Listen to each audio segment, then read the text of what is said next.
Hi, I'm Debra Lee Baldwin. This is Laura Eubanks, who needs no introduction because she's all over YouTube in her mother's own videos, Laura Eubanks. The cool thing is that this is what Hannah's almost totally independent design. Independent, yes, completely. My mom has been hands-off, so this is all me. It's such a delight for me. And, you know, I've known Hannah for maybe 5 or 6 years. We've traveled together. We went up to the Succulent extravaganza together. I absolutely fell in love with her. It's a joke with her mom that I want to adopt her. And now to see her coming into her own design, not only is it a fantastic installation, but it shows the creativity of Laura Eubanks, who is a name that we're going to remember for a long time, now and in the future, of succulents and succulent design.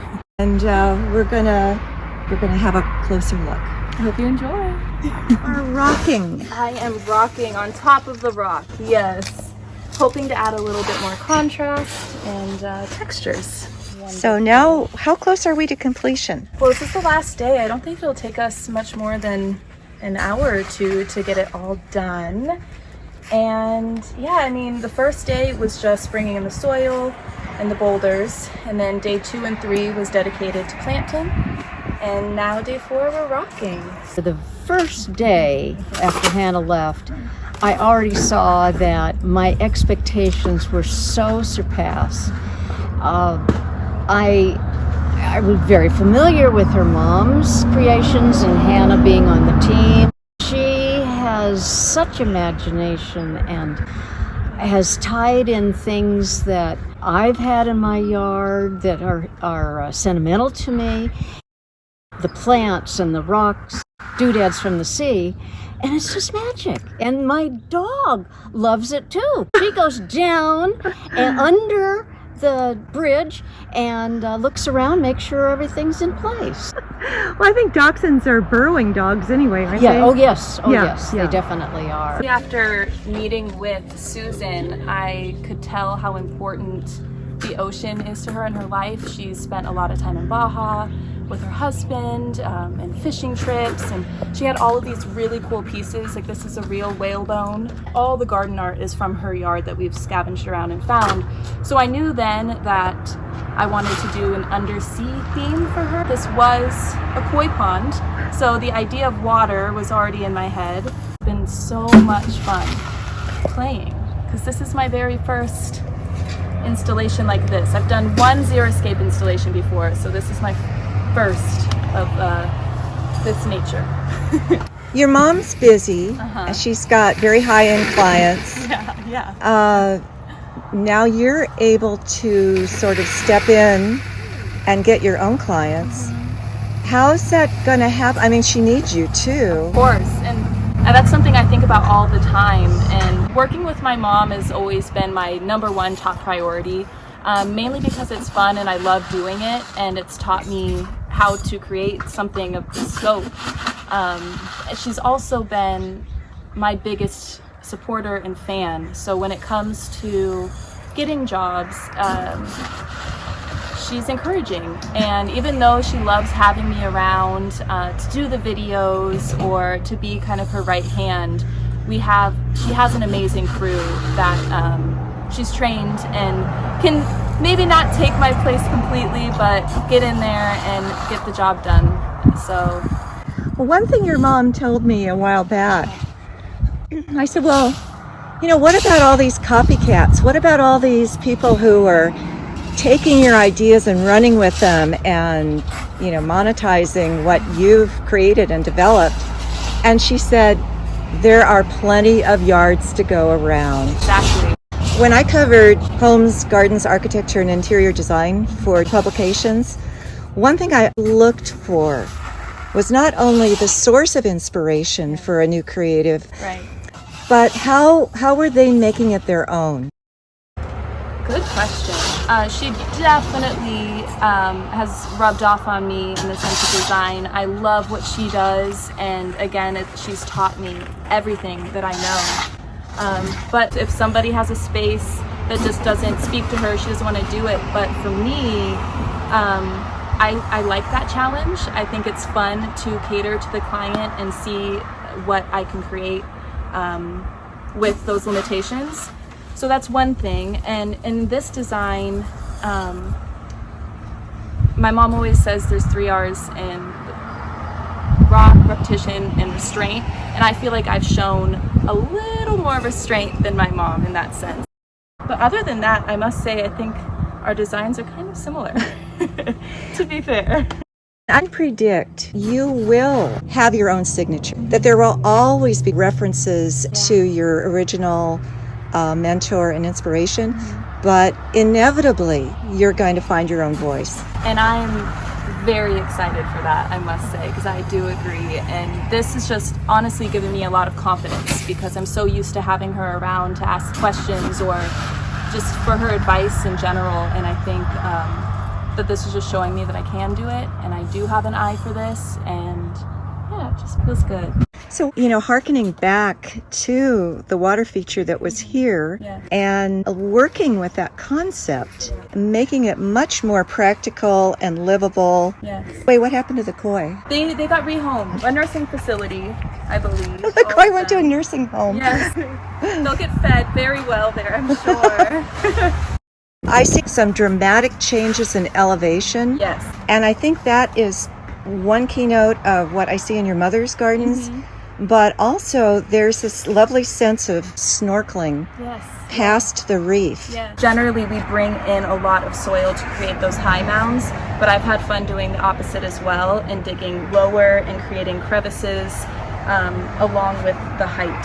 So I think that's really adding to that effect of snorkeling and going beyond the reef. Are you aware of Jeff Moore's work? Oh, of course, yes. His work's stunning. I've really been interested in getting my scuba license, and I think that this is just going to make me do it even quicker. When working with my mom, I've really been drawn towards rocks and riverbeds. Kind of created another one again, more undersea themed, but just bringing in the flow, the movement without using the plants. So using the rocks to create that movement for me. And I think that that's something that I uniquely do. Dug that all out and still brought in 2 yards of soil to create all the different elevations. Emphasis on lava rock. Yeah. And you've also incorporated some of Susan's treasures. Oh, yeah. And I see repetitions, like you've got this kind of funky whale or whatever he is. Maybe. I think, a little whale of some sort. You've got the eye flowing along the seashell. Yes. Toward Euphorbia polygonus snowflake. And so you're repeating your blues. Yeah. And then you've got this nice euphorbia. Oh, I know, I love this. No undersea themed succulent garden should be done without Gollum. I agree. Yeah. I could not agree more. You're even using a little wisp of Tillandsia. Yes, and under the bridge, we went ahead and brought it in as well. So how much maintenance is Susan going to have to do on this? Not much. I mean, we have it irrigated for her on a timer, and she shouldn't have to touch anything aside from deadheading spent blooms for at least 6 months. I just thought it was beautiful. It was the prettiest one. It's a nice branching down at the base. I love the whimsy, and I love how it's restrained, because it could go horribly wrong. Oh, yeah, and she has so much aloe vera, and I really wanted to bring more of it in, but again, it's the restraint. Yeah. It's very important. Less is more. Yes. And was this her? This must have been her. Yeah, it was one of hers. Here's some slag glass. Oh, yep, and we're going to be bringing more of that in once the top dressing is down. I love these snorkel-worthy canyons. And you know? That was also intentional because Susan wants to be able to walk in her garden. So I wanted to leave space for her to do that without tripping over rocks and stepping on plants.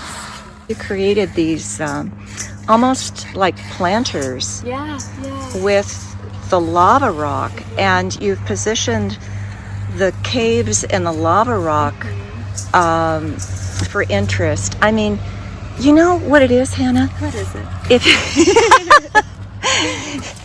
If you can take the viewer out of the present moment and into a new place, that's hard to do. I commend you for picking out your rocks because you've got these cavernous rocks.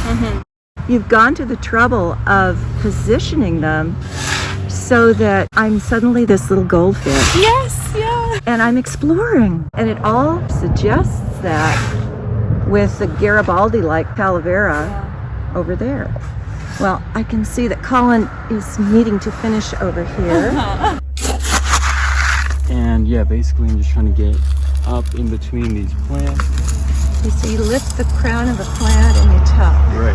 Yeah. And As Laura would say, lift the skirts. Yes. How long have you been with Laura? I think it's been like 5 years now. You know, every year we just do different things and we're always having fun, so Yeah. it doesn't get old, but I really Yeah. enjoy working with DFS.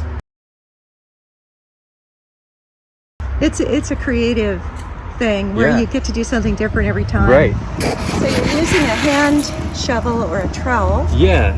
Usually we don't really have to do it like this. We can just kind of dump and push, but since there's so much intricate rock work going on and we want to make sure not to cover up any of the details, I want to be more careful and kind of be more precise with it. What is that funky smell? Sorry, I'm bending over. That was a comment worthy of your mother. Yeah. Oh, mushroom compost. Yeah. So, great job, Hannah. And thank you, Susan, for letting us come. Find additional information about Hannah's coral reef succulent garden in the video description and on the corresponding page of my website, where you'll find design tips, photos, and more about succulents for undersea gardens. I hope you found this video helpful and entertaining. My goal is to inspire you to enjoy using succulents in fun and creative ways in your own garden and outdoor living spaces. Please know I appreciate your comments, and do subscribe and hit the like button. I'm Debra Lee Baldwin. Thank you for joining me.